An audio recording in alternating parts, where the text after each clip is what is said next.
Hello everybody, I hope you're doing well. I know it doesn't seem like it, but I've actually been gone for a week, so I've been traveling. I haven't filmed in a while, so I'm really excited to be here today, filming again, getting back into my routine. While I was on my trip, I went into this store and it was really cool. It was like this big space and there were a bunch of smaller vendors within this space. Some of the vendors were metaphysical shops, and I saw this deck and I felt really drawn to it. I felt like I needed to buy it and that it would be useful for doing videos here on the channel. So the purpose of the video today is to show you this new deck. I'm going to explain how I bond with a new deck, and then I wanted to teach you, if you're curious, how I actually interview a deck, because that's one of the steps that I do with every new deck that I buy to get to know the deck before I really start working with it. So I figured I would film all of this today in case you are new to tarot or interested in learning about tarot. That way you get to know all of the steps that I go through. If you're going to buy your new deck, you can go through these steps as well to bond with your deck and get to know it. And if you haven't subscribed, do that, because on the community tab on the channel, I do a lot of little posts here and there. For example, one of the posts was about whether you would be interested in seeing this new deck and how I interview a deck. And I ask about video topics and things like that. So subscribe if you haven't already and check out the community tab because there's always good things on there. Otherwise, let's get into it. So the deck is the Guiding Light Tarot. It came in this box, which you can see here. It has some holographic detail, and you can see I kind of noticed that this was looking, what's the word? This was giving me like Sphinx. I'm not sure if this is an actual, if this, creature has an actual name, though. If I'm wrong about that, let me know in the comments. You can see that the title is here, the Guiding Light Tarot, and this is the premium color edition. And you can see there's a pentacle on the box, and it's just like, you can see on the back, you can pause and read the description if you would like. You could see that it's designed by Victoria Iva, and it just comes in this is like a magnetic box, a very simple box. And the cards are in here, but I took everything out. So we're going to go through everything today. So this is the box. It's a nice sturdy box. And then this was the guidebook that it came with. And I will actually, let me flip through it here for you so you can see. Let me go to the page. So it has a little introduction. And if I can open the page, you can see the introduction here. And it explains the deck for you. And then it talks about doing spreads, which is great if you're unfamiliar with tarot. Having a little information on spreads that you can try is always good. And it gives you some handy tips here, which I liked. Again, if you're new to tarot, that's good. And then it goes right into the cards. So for the major arcana, I'll show you the Fool here so you can see it's got the full color image of the card, which is very useful. And then it gives you the meaning. So this card is based on the Rider-Waite system, and so it describes the traditional meaning of the card. But then it also explains the artist's vision for the card, so that the reason that the artist picked the imagery for the card and what the card means to the artist, which I think is key because those interpretations are what makes this deck unique. So I will definitely be paying attention to the artist's vision section when I'm looking at the cards. And then it gives you a general upright, a few keywords that you can use to remember the upright meaning, and then some keywords for the reversed meaning, which is good. I typically don't use reversals unless the guidebook has interpretations for reversals. I don't know why I do that. That's just something that I do. I think it's because, to me, having it in the guidebook indicates that it's supposed to be read with reversals. And if it's not in the guidebook, I don't really feel as comfortable using it because I can't double check my interpretations, and I like to reference the guidebook. Okay, so when we get through, the whole major arcana, and then let me show you the minor. You can see you're getting a little sneak peek with the images in the cards. So then it goes into the minor arcana. It explains the general information about the suit. So you can see here the suit of cups is associated with water, representing emotions, feelings, and relationships. Cups indicate what's happening in the heart rather than the head. So it gives a little description for each suit, each of the 4 suits. And then you can see that there's smaller images for each of the minor cards, but you have the same 4 sections. General meaning, the artist's vision, the upright, and the reversed. So This guidebook I think is very useful. It's not incredibly detailed, so if you are new to tarot, you might not be comfortable using these more concise, shortened meanings, but I do think that this is still enough for a beginner to learn from. However, you'll see in the cards are pretty simple for the minor arcana, so it might be difficult to interpret just based on images alone, especially if you're new to tarot. So keep that in mind. It's got some pros, it's got some cons if you're new to tarot or learning tarot, but this is definitely a great deck if you are experienced, for sure.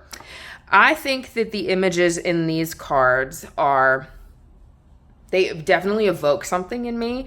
They are very strong and they almost make me a little uncomfortable, which I think is great. So this deck actually, I think, is supposed to be used for shadow work. You can see on the back. So shadow work is working with like so see, you can see she intended this to be an intense deck. So shadow work is all about exploring the darker side of yourself, the things that trigger you emotionally, the things that make you uncomfortable, bad experiences that you've had, trauma. So this deck is good for exploring the darker themes, but it's not like fully dark. You can see that the name of the tarot deck is the Guiding Light. So it is intended to guide you back to the light, in my opinion. I haven't done too much work with this deck yet. I've mainly just done my bonding work.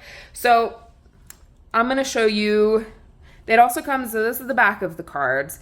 You can see the pentacle, the same pentacle that was on the front. And then this card actually has a little description of the designer of the deck. You can see she's a Capricorn. She describes her birthday, gives a little information, and then her website, which is an Instagram link down there. So if you're curious, you can check that out. I'm going to move this to the side because we won't need this anymore. But this will have this, I pulled this out, A, to show you who made the deck, but B, just to show you the back as well, because this is what you look at before you're flipping the cards over. So it's nice when there's a nice image on the back. And actually this image, this might be important to some people. With this image, you can actually tell if the card is going to be upright or reversed before you flip it. So if it's upright, it's going to look like this. If it's reversed, it's going to be like this. So you can actually tell. Some decks have like a symmetrical image on the back, so you can't actually tell if it's going to be upright or reversed before you flip. But I don't know how you feel about that. Let me know in the comments if you like that you can tell whether that card is going to be upright or reversed. Okay, let me put this down here. So one of the very first things that I do, I go through the process that you just saw when I buy a deck. So that's one of the first things that I do. I look at the box, I read everything on the box, I flip through the guidebook, I'm looking at any words or descriptions, like information in the guidebook, I check out the back of the cards, and then I actually flip through and look at every single card in the deck. I get to know the feeling of the deck. This deck is shiny and reflective. I don't know if it's very slippery. So if you shuffle like this, it's really good for shuffling because the cards are very slippery. You could see that it's got metallic siding, which I think is very pretty. Like you can see the rainbow there. Very lovely. Again, the same image that's on the back of the cards. And then I look at each image. I study each image, and I'm going to do that with you now. Feel free to put it on like the video on double speed while I do this. I'm not really going to talk. I'm just going to kind of silently flip through each card. So if you want to put the video on like 2x speed, feel free to go to the settings and do that because this might take a while. But take a look at each image in the card. See what you react to emotionally and maybe think about why you're reacting to the card that way, what might be drawing you to that image, because that is going to help you connect with this deck and understand the deeper meaning in each card. And if I find myself really drawn to a specific card, I will go to the guidebook. I'll read everything that I can about that specific card to try to get to know it better if it's really calling out to me. Okay, enough yapping. Let me show you all the images in the cards. Let me flip these over actually.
Okay, those are all the cards. Let me know in the comments what card really stuck out to you, if you like the particular image on the card.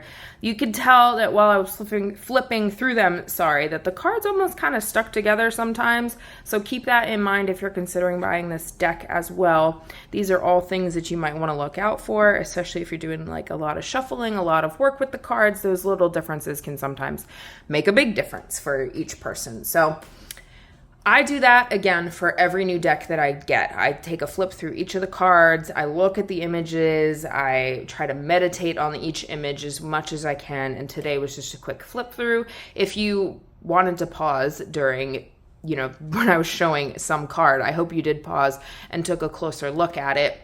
And now, usually also what I do is I will try to keep the deck near me. So I'll either put it next to on my bedside table while I sleep, or I'll keep it in my bag just to try to let it kind of get to know my energy and let it bond with my energy a little bit. You can also cleanse your deck or charge your deck, sunlight, moonlight, incense, anything like that, crystals. You can do any of that as well if you enjoy those practices. Otherwise, let's get into the interview. So I'm going to tell you what the interview is going to be, what each card is going to be, and then I will actually do the spread for you. So for the interview, I'm going to pull 5 cards. Again, I usually do 5 or 6 cards depending on how much I want to learn about the deck. Today's interview is going to be more driven towards doing this video and speaking to you, the viewer. So the first card is to ask the deck to describe itself. The second card is the type of reading that the deck is best suited for. The third card is the deck's strengths. So the deck can tell me its own strengths. And then the fourth card is how we can work together best. That's myself and the deck, what practices that the deck might prefer, or the mindset or energy that the deck prefers me to have when I work with it. And then number 5 is a message for you, the viewers. So if I was doing this interview just for myself, I might ask for a message for myself. And then I also might pull a 6th card and ask the deck to describe me. Just do a little check-in on my own energy is what that card is for. But there's also tons of information online, a lot of different deck interviews that you can find online. So feel free to use this spread or feel free to find another one online. Otherwise, let's get into it. Let me move this stuff. And then I think I'm actually going to cut the video here, and yeah, let's do that. I'm going to cut the video here, set up the interview, and then I will come back in just a second. All right, everybody, we're back. I set up the interview. So I have the cards here on the table. You can tell you can see what I was talking about before. I can tell that there is a reversal in this position here. So if that bothers you, maybe this isn't the deck for you, but it personally doesn't bother me. So let's take a look. So the first card is asking the deck to describe itself. Ace of Wands. So the deck sees itself as inspiring, brings a spark to things. So that can just be another word for inspiration, but it can also bring a light to things. So think of that fire. Wands is the element of fire. So bringing that spark, it might also be encouraging to start new things, start a new journey, might also be encouraging the user to take risks and things like that. Let's take a look at the type of reading that the deck is best suited for. 8 of Cups, so letting go of emotions, anything to do with release, moving on, perhaps even things to do with loss and fate. This is what the deck is best suited for, the type of reading, but this is not the only type of reading that I will use this deck for. I pay attention to this card because if I have a very specific topic that I want to do a reading on, I will try to match it with the deck that does these types of readings the best. But if I'm feeling like there's a specific message from a certain deck or anything like that, I'll just use the deck, even if it didn't indicate in the interview that that's the type of reading it's best suited for. I hope that made sense. Okay, let's take a look at the deck's strengths.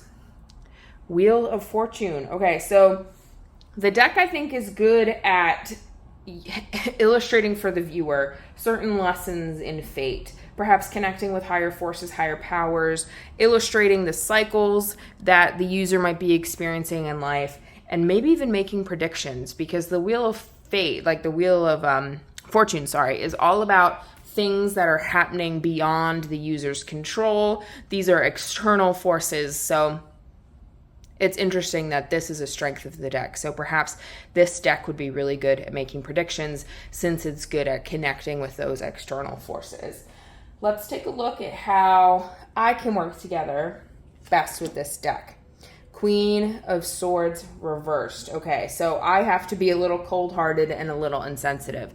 To me, that just means that I cannot let my emotions get in the way. I think the deck will be painting, especially if this is more of a shadow work deck, it'll be painting a very, sorry if you heard that motorcycle, but it'll be painting a very honest, perhaps sometimes brutal, so perhaps sometimes harsh picture for me. And I have to be ready to accept that message, and I cannot let my emotions get in the way. I have to remain a little detached from the situation, and I cannot be too sensitive if I'm using this deck. Okay, let's take a look at the last card, which is message for you, the viewers. 9 of Cups. Okay. The message here for you is to embrace what makes you happy. Don't be afraid to make your own luck, but also at the same time, be grateful for what you already have. The 9 of Cups is about abundance and having a lot already. So make sure you're taking a look and examining the things that you have and be grateful for them and enjoy them. If the things that you have in life are making you happy, embrace them and enjoy them. Okay. So that is how I interview a deck. Usually after this, I will feel comfortable enough to jump into readings with the deck, but I will make sure that I know the guidebook pretty well before I do that. I will definitely keep the guidebook on hand with me for the first few readings that I do for sure. I don't interpret decks, because you know how decks all have the same cards. So decks will all have an Ace of Wands, but the Ace of Wands means something different to each deck. So I definitely keep that in mind, and I don't really do universal interpretations across decks. Me personally, that's what I do. So anyways, I hope you enjoyed the interview, and I hope you enjoyed this. Let me know if you have any questions about this deck or this whole process in the comments. I would love to see, especially if you're learning tarot, please let me know. I'm super curious. Thank you for joining me today. If you want to see this for other decks that I've already used or work with on the channel, let me know as well. Leave a like and subscribe if you haven't already. I'm a new channel, and that really helps me out. Thank you for spending some time with me today, and I hope you'll join me again in a future video. And join me for a real reading, since this was not a real reading. This was more just a deck introduction. Anyways, thank you again.